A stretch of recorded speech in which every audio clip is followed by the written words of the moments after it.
you can make better decisions about people with data because it measures what's there. That's the essence. The mistake we make is thinking anybody can do anything. Anybody can do anything that they're wired to do.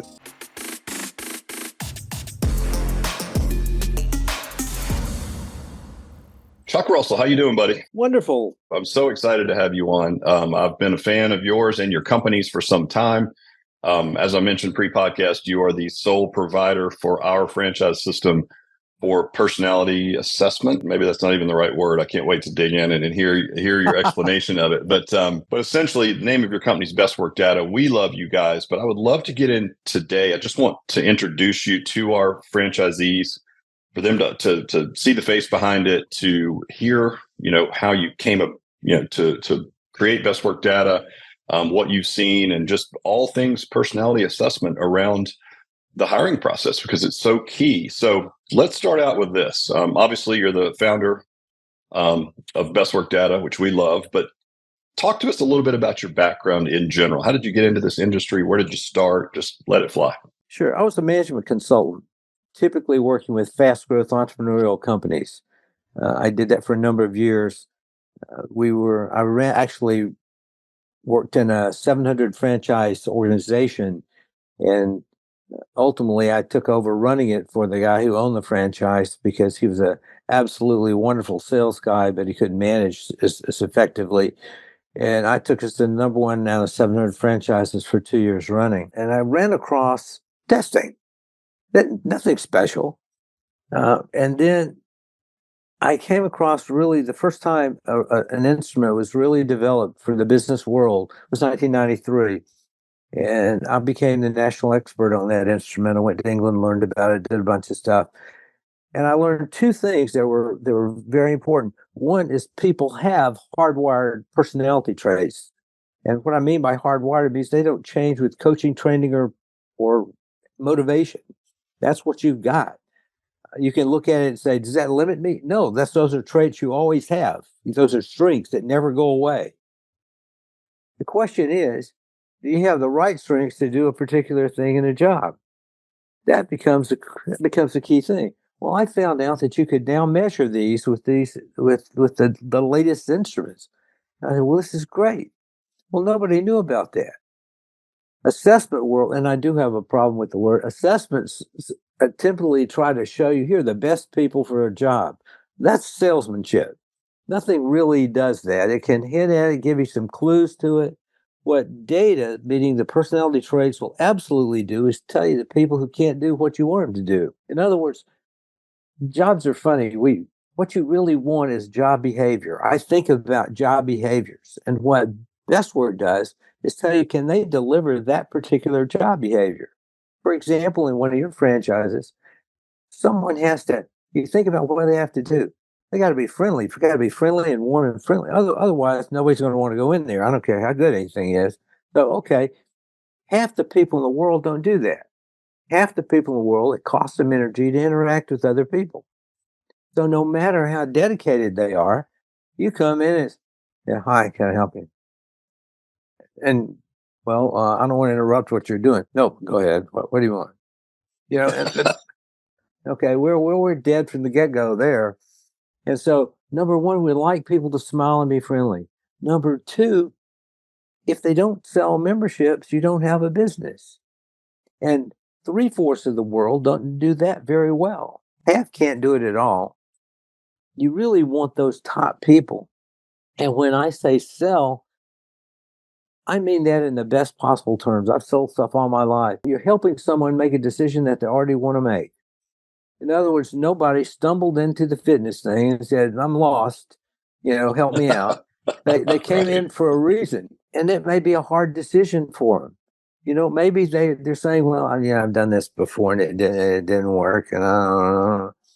So the person who can persuade people, is to help them make that decision, help them understand, well, why they came in there for a reason. Well, I'd really like to feel better. And they're okay.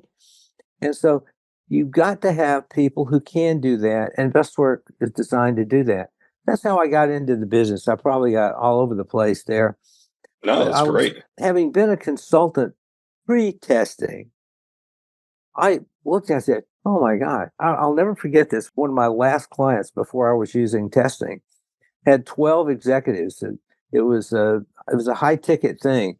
The guy handed me a check for the first payment, and he closed the door. Had the other people leave, and he said, "Chuck, listen, would you tell me right now what's really going to happen?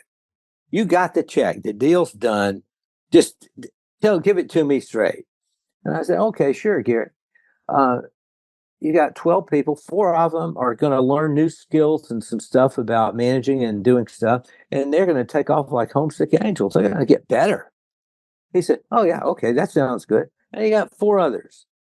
They're not as matched to that job, but they're okay, and they're going to get better skills, and they're going to do better than they're doing now. And he said, "Okay, well, what about the other four?" And I said, "Those other four." I said, "Well, two of them shouldn't be here because they have no chance of doing the job, and the other two are in the wrong jobs." Mm. And he says, "Why don't you tell me who they are now?" And I said, "Well, if I did that, you'd throw me out of the office because a couple of them have been with you a number of years and you're going to believe me." And I said, "What we're going to learn over the next 3 months is they're going to prove out what I'm telling you." And sure enough, that's what happened. Two were gone in 3 weeks, and the rest were transferred inside the company to better jobs. In the testing world, I could have known that on day one. On day Right. one, I could have looked at the data and I said, "Gary, here's the problem." I said, "Let's do this a little differently. You've got two people who really shouldn't be here. Let's not spend money training them. And you got two that should be in a different part of your company, and let's move them." You can make better decisions about people with data because it measures what's there.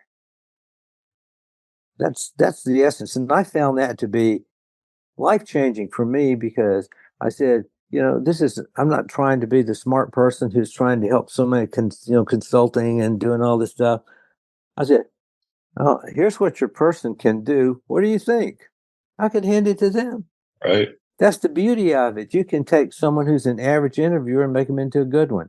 Do an average hiring person, and all of a sudden they become a great one. And franchises are to me one of my favorite types of industry to work with because what are you buying? You're buying a proven model. You're buying a proven business. The basic thing is, listen, if you buy this and if you do it the way we've told you to, you'll be successful if you have the right people in the right job.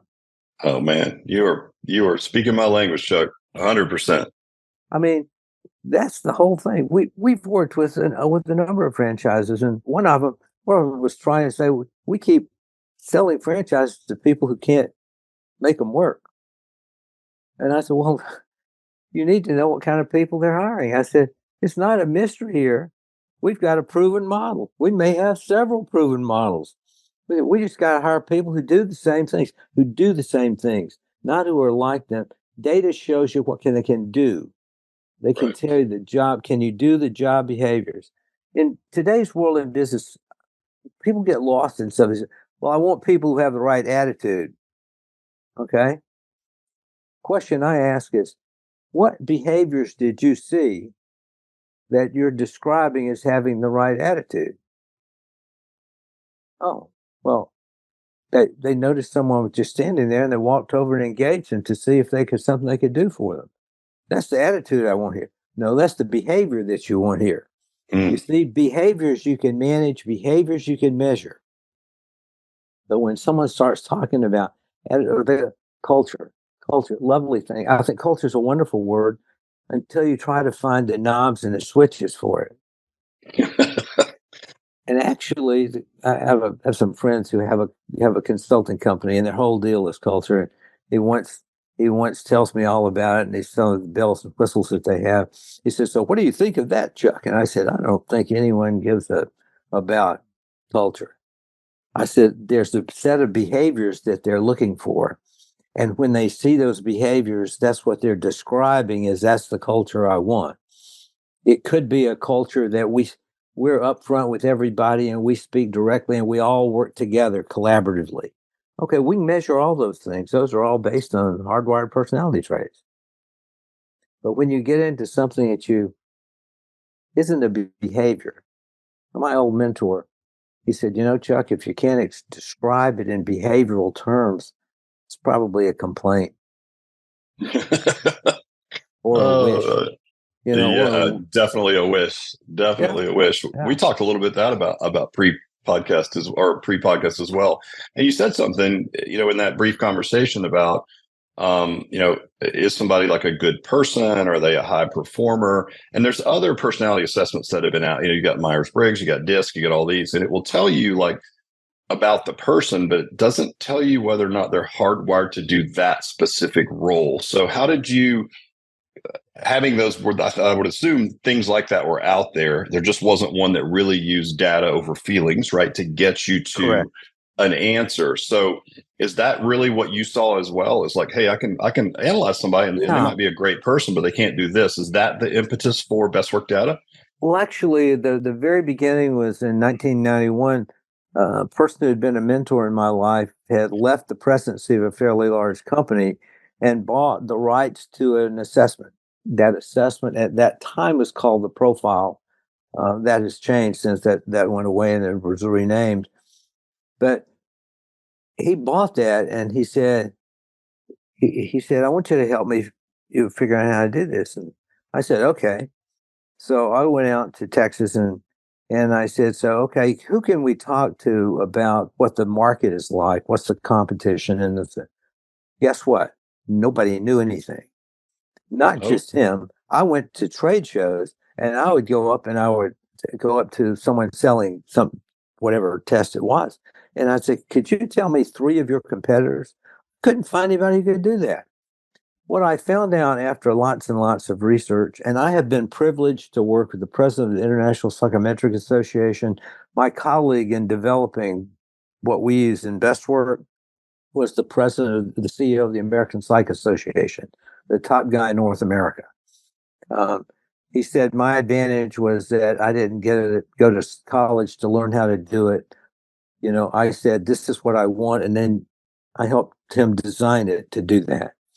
So, but what I found is there were, by the way, 80,000 occupationally related instruments in the English language at that time. What I discovered is no one understood the qualitative differences at all. In other words, if you're looking for a high end car, you didn't go in the Chevrolet lot.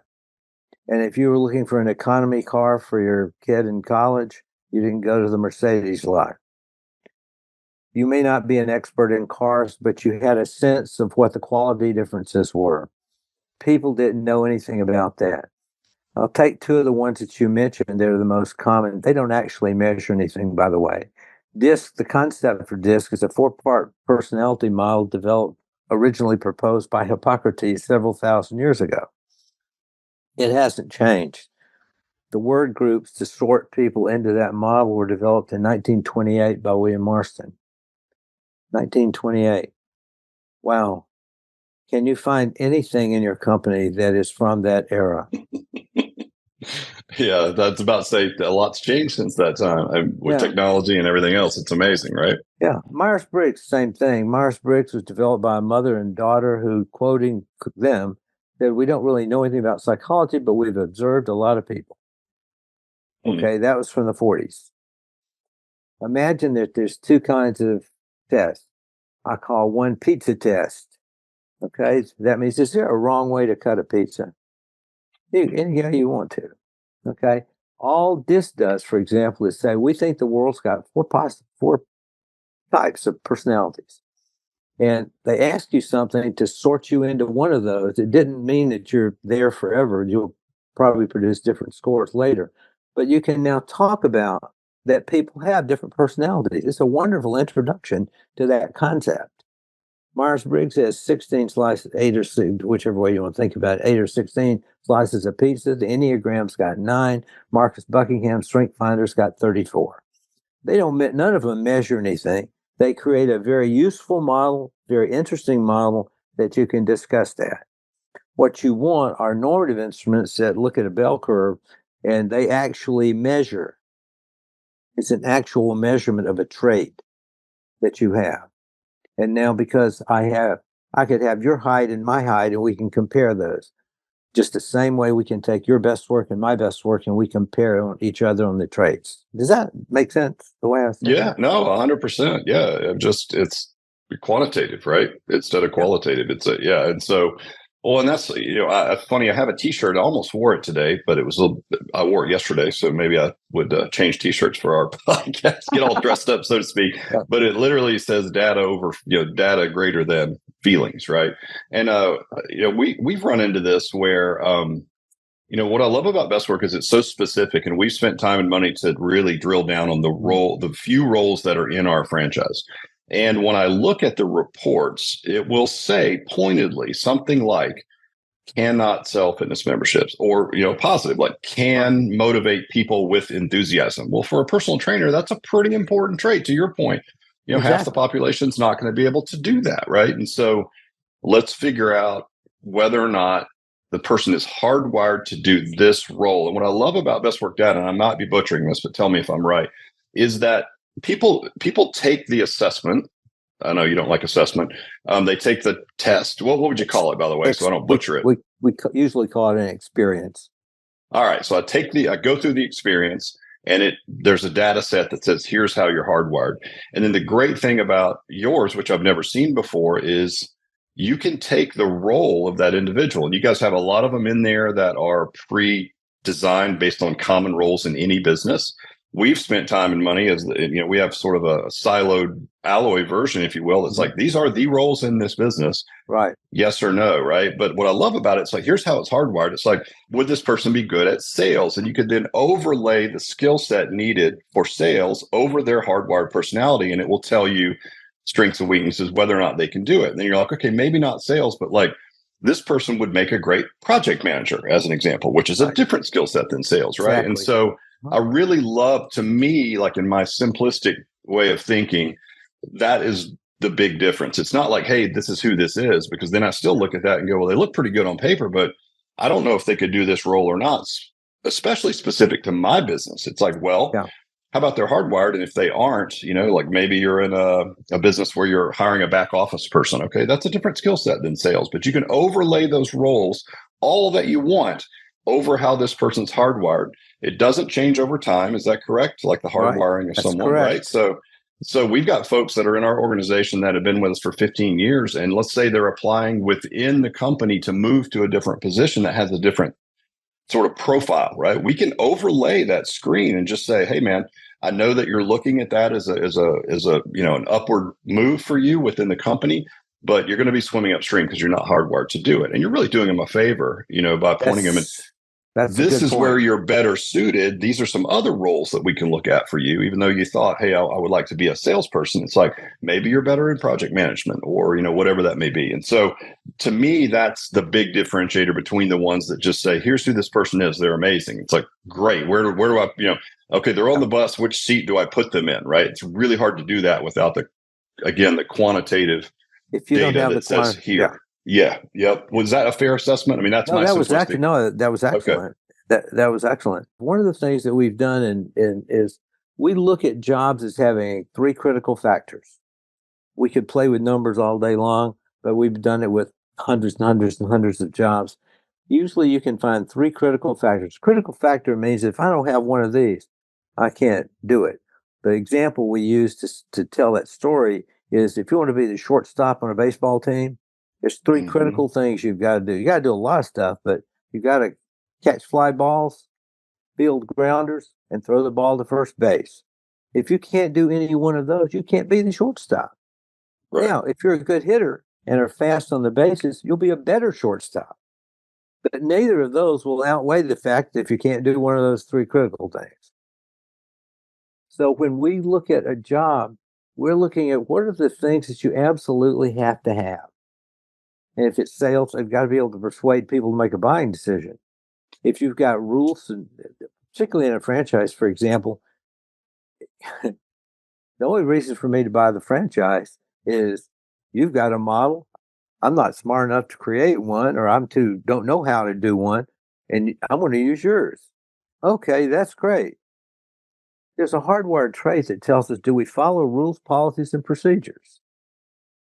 And that works beautifully in franchises, because if you told me to do this, paint this yellow and do it 12 times, I paint it yellow and do it 12 times. Right. Unfortunately, people on the other end of the course say, I think it look better green. And I don't see why we're having to do it 12 times. Let's do it 2 times.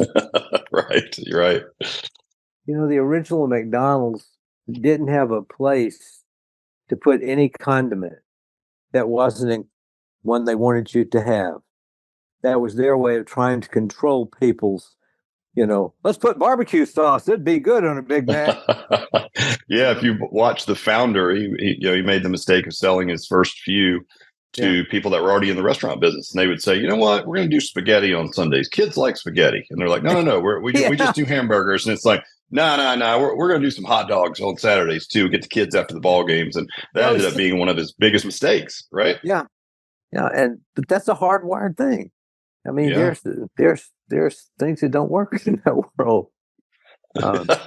By the way, there's a site we created called aboutassessments.com that doesn't say anything I don't think about BestWork at all, but it tells you about the qualitative differences of assessments in a way that most people can understand it. That's a great resource. I didn't realize you had that, because we do get a lot of questions for people that are using, maybe they've been entrepreneurs in other arenas, they've been exposed to different testing, but again, none of them are structured like BestWork Data. Plus, we said, listen, and we've spent some time and money to make sure that it's specific to alloy. So you can use the other one, and you might have had an algorithm that allowed you to place people in your business, in your other business successfully, but not in an alloy. So let's make sure, like, again, if it's your weird uncle or your spouse's trainer or your trainer, and you're like, hey, they're good over there, they'll be great over here. It's like, listen, I know, they're a stand-up person, they're trustworthy and all those things, great, but make sure you run BestWork Data, or you're going to put yourself in a pickle where if they can't do the job, and shame on you for putting them in that position. And I think we've all been guilty of that at some point in our careers,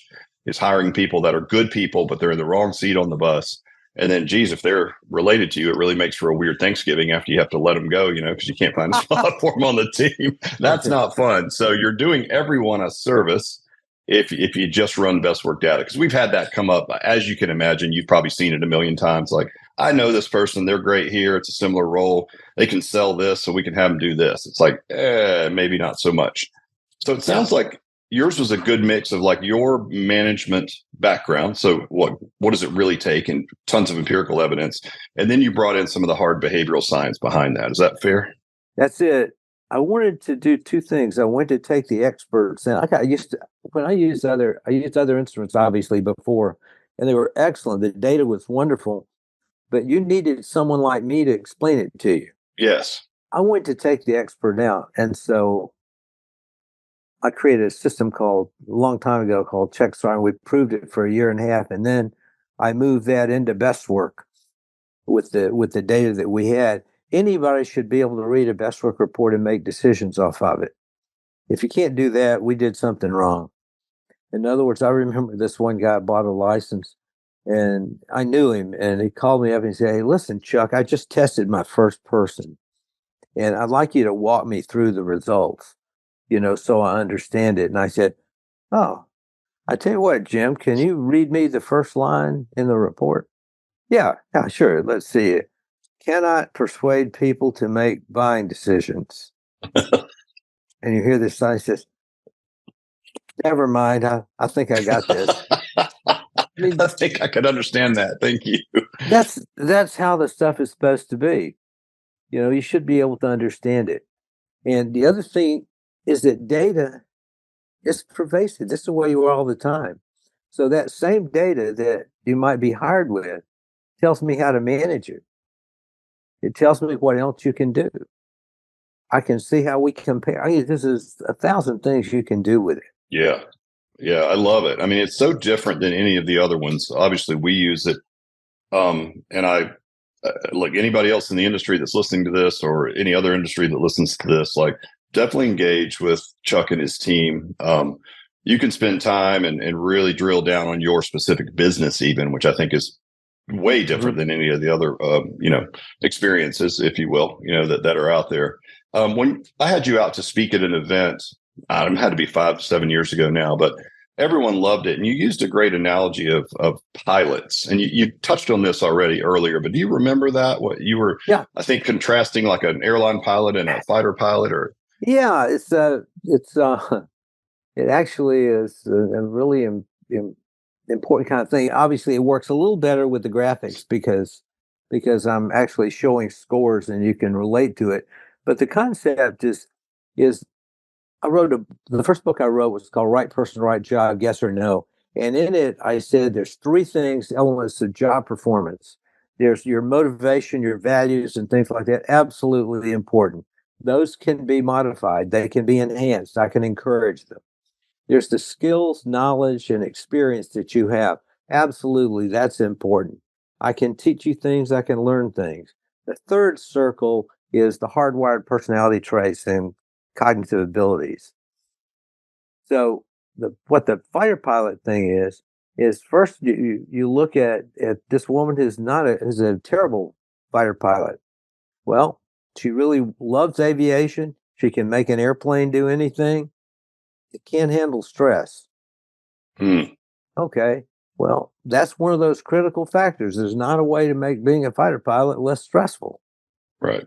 Then we show this is the worst fighter pilot that we've got. Again, this is somebody who can make an airplane do anything, loves aviation, absolutely committed to it, doesn't like confrontation. Oops, well, we've sighted the enemy and we're returning to base. That's not going to work, you know. Flow this. He's, but he's just not wired for that. And then we end the thing and we say, well, we talk about the ACE. We say FedEx is now going to looking to hire pilots, and so some of the fighter pilots are going to go see what they can do with FedEx. And our top ACE goes there. Well, he doesn't like to work with anyone. He's highly aggressive. Doesn't follow any rules. And I've done it before a lot of audiences. I remember one guy said he said probably going to shoot down the UPS planes. But what you look at is the person who was the worst fighter pilot is ideal for being a FedEx pilot. hmm Doesn't have to, absolutely doing the same thing each and every day. Loves working with people, not aggressive at all.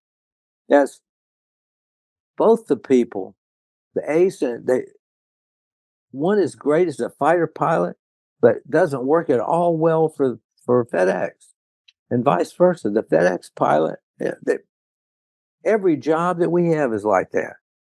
The hmm mistake we make is thinking anybody can do anything. Anybody can do anything that they're wired to do. By the way, the thing I missed a while ago, the other kind of test that people use is profiling.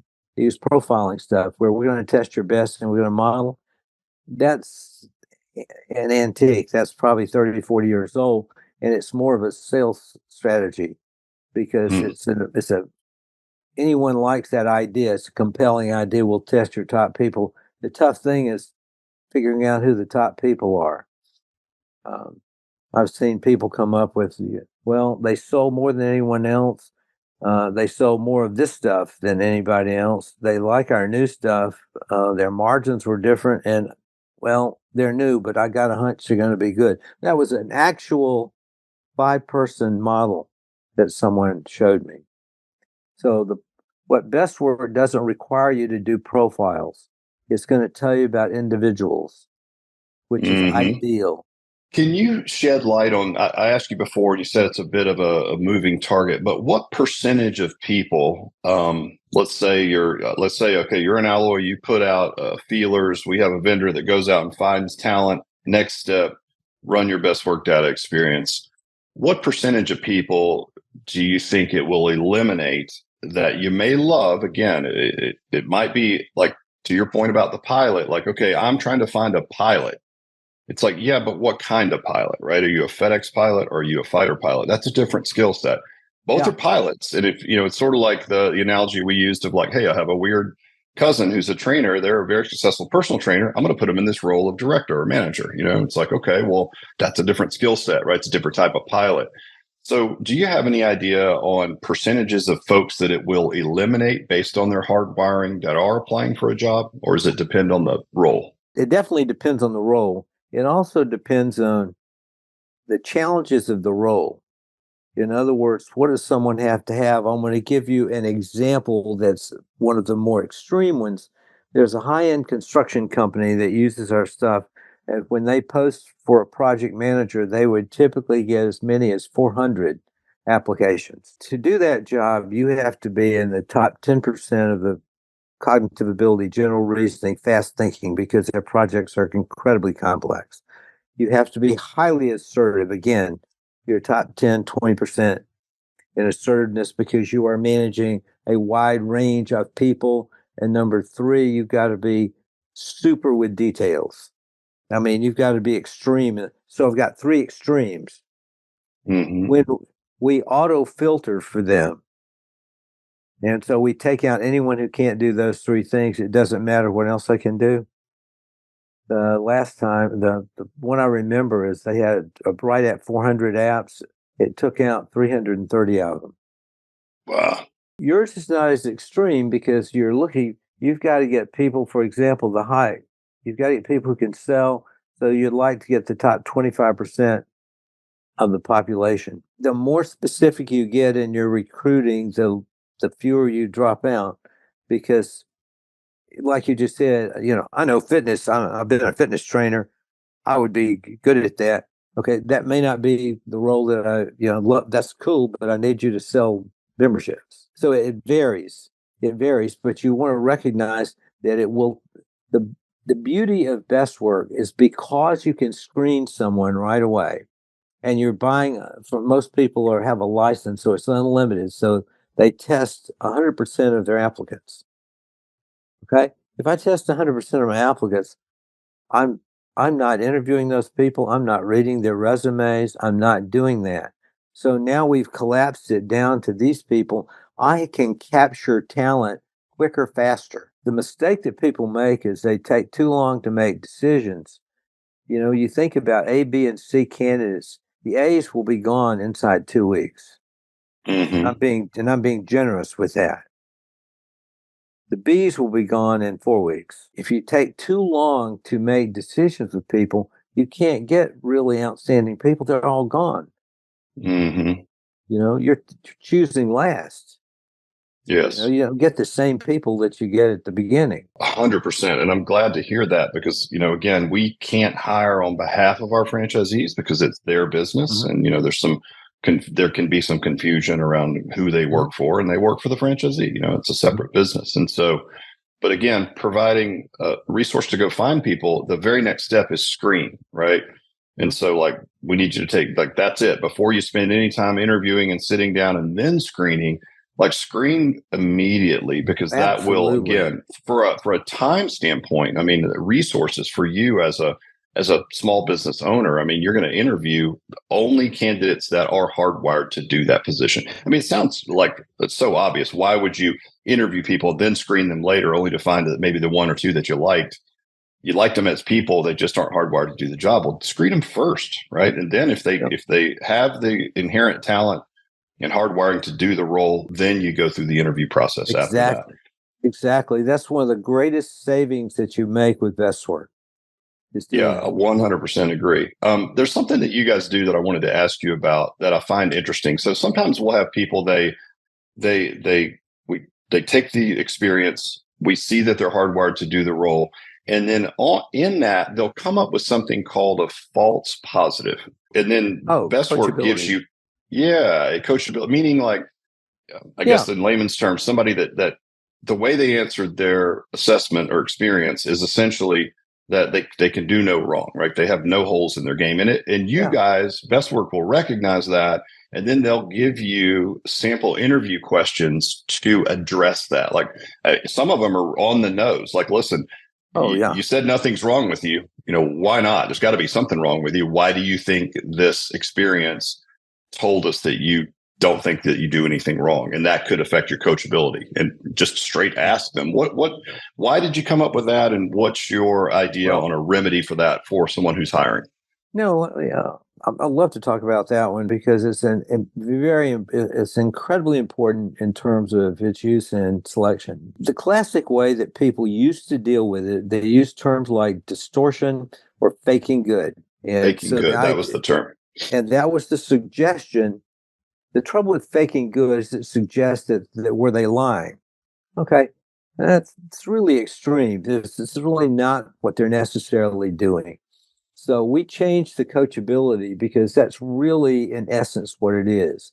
It means that you're asked multiple times to admit frailties, weaknesses that 100% of the population has.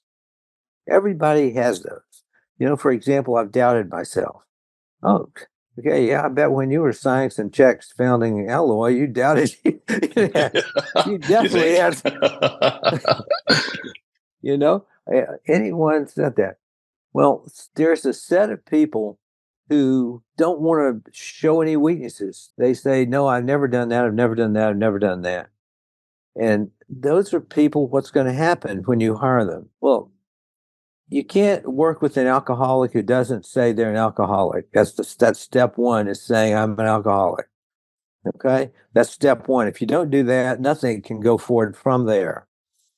If someone doesn't have any weaknesses, please tell me, how do you plan on coaching them? It's not going to happen. The other thing that happens is they tend to point blame to other people. Yeah, I'm sorry I don't have that. Yeah, Rick. Yeah, that was Sally didn't give me the stuff in time. It's somebody else did this or somebody else did that. I had a client in Oklahoma, and they were brand new. And the HR person, I called her a couple of days later and I said, so how are you going? You got any questions that have come up? And she said, yeah, you're not going to be happy with me. You know that Susan that you showed me the coachability. I I got to tell you, Chuck, she was so good in the interview and she was wonderful. And I just got a good feeling about her. So I went ahead and hired her. And I said, oh, no, that's perfectly okay with me.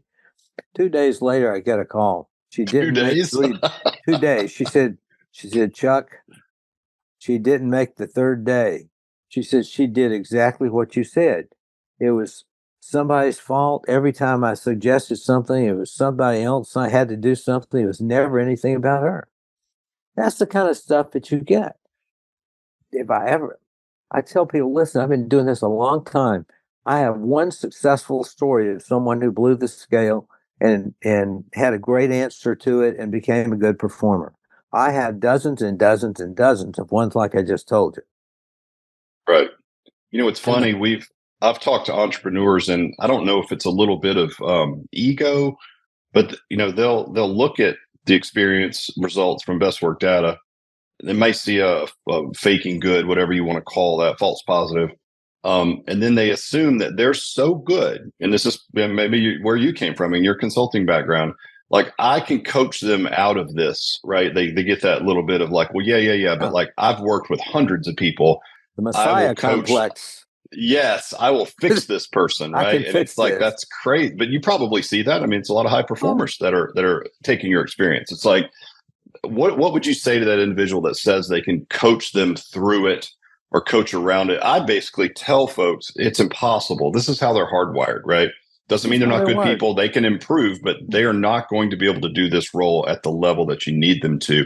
If you ignore it, it's at your own peril. What would you say to those individuals who think they're so good at consulting and growing people that they can overcome the results of this experience and again, teach them what they need to know, regardless of how they're hardwired? The basketball coaches say you can't coach tall. Uh, I love it. it's the same thing. These are hardwired things. And by the way, these were known 50 years ago. Psychologists knew it, but they hadn't all agreed on what they were. They couldn't come up with a model that they all agreed. In the 80s, 90s, that all came together into basically 99.9% of all the psychologists on the planet. Science agrees that people have hardwired personality traits. They don't change. Okay? That's not Chuck, that's not best work, that's the science. That's the same thing we would get in talking to chemistry or physics and anything like that. These are hardwired and everybody agrees on it, that they can be measured. BestWork was built to do that. First of all, they got to accept that they're hardwired. You're not going to change it. If I was consulting with them, I would say, excuse me, if you got a mission statement here somewhere, because I want to find that part that says you're going to transform people's lives, and then my guess is that wasn't in your mission statement. It probably had more to do with profitability and some stuff like that. Right. Unless you want to go into the ministry or counseling and something like that. You don't want to do that. It's not possible, is But basically what I say. But you're dealing with some big egos, and they're like, well, I've taken people before that didn't know the thing. I'm like, but you didn't have them take the experience. I'll guarantee you, if you did, even post, they would have had the hardwiring to do the thing. And then you taught them the skills and the behaviors around it to get there. But they didn't Exactly. start with a no. Is that fair? That's correct. You can improve people's skills, but you're still not, long ago, I was a tennis professional and I had an academy, and there was a kid there. This was a really sharp kid. We're talking dedicated, motivated. He had one leg. His one leg was off at the knee, traffic accident. He played and he worked just as harder than most of the other kids. He even won a round in a tournament. It was amazing. The work he had to put in to be okay at the minimum level was incredible. You don't want to do that. But this is the key thing, that the person who's saying, I can change, why are you changing? There's nothing wrong with them. You see, Good every point. strength that you have, there's no such thing as strengths and weaknesses. You have this factor. And if you put it in this place over here, it's a wonderful strength. Golly geez. I sold beautifully because I'm off the charts in terms of being assertive and persuasive. I mean, that was terrific. My kids didn't see that as a strength many times because Same. I spoke too quickly. I said it too hard. I didn't mean to, but that's what came out. It was a weakness in that arena. Yes. So if you think all people have these wonderful factors, and if you can get them in the right place, they can do wonderful things.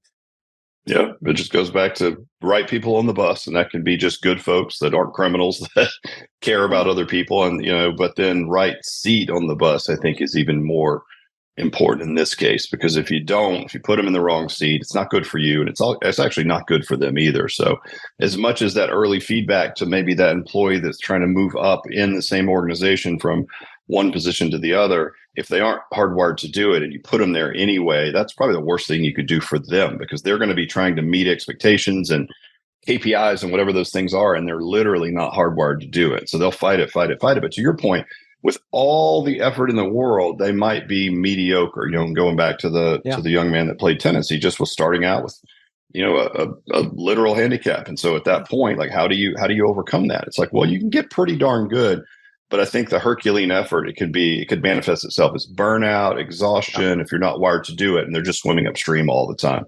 Yeah. Well, look, Chuck, I appreciate it, buddy. I know you have a hard stop. I do as well, but thank you so much for your time coming on. We really appreciate you. I love the science. We love BestWork Data. Again, you're the only experience that we recommend for our franchisees. And if you're an Alloy franchisee and you're listening to this, don't use it at your peril.